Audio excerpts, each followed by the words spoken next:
It's me, your English teacher. You might be wondering, what the heck is going on right now? Well, we're all stuck at home. And while that might seem like the greatest possible thing that could have happened right now, I have a feeling it's going to get boring in about 12 hours. But anyway, here's what we should work on today. So what we're doing today, I think, is pretty simple. We're going to write the first drafts of our introductions. So a lot of the times with intros, we get these big ideas that we think our introductions need to be huge, long-winded, fluffy paragraphs.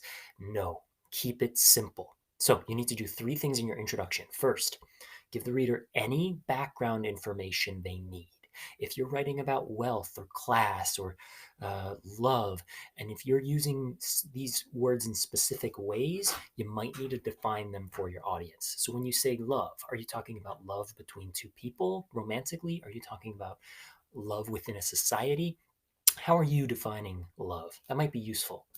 Next, you want to state the names of all the texts you're working with in some way or another. Make sure that your reader knows you're going to be synthesizing four texts.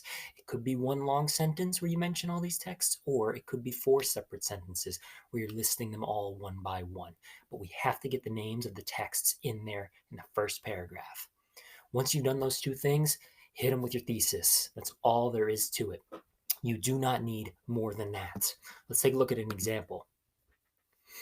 So this is from an excerpt of an essay on Lord of the Flies. As humans, we all fear something, and we deal with those fears in ways that match our personalities. Background info.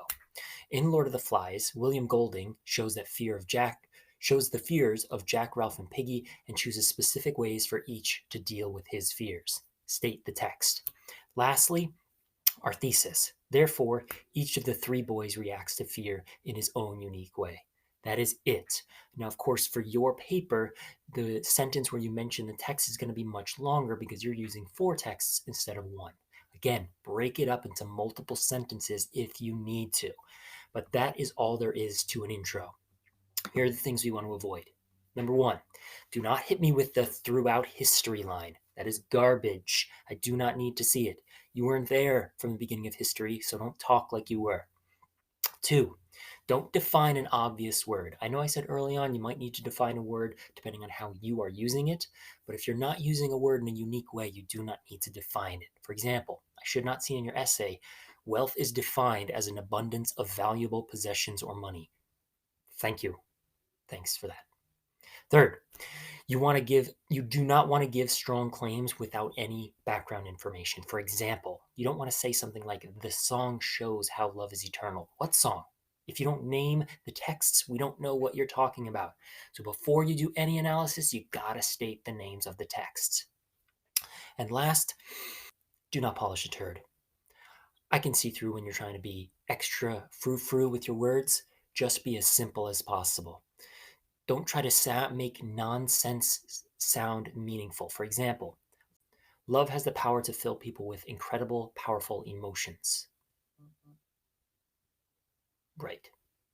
And that's it. That's what you should accomplish today. If you need another example, don't forget, I have my sample synthesis paper that I wrote when I had to do this in school.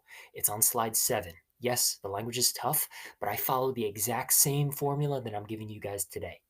So in the 40 minutes you're working on stuff for my class, make sure you finish your introduction and make sure you post it to me so I can mark you present, right? Make sure you put it in that assignment page inside this folder.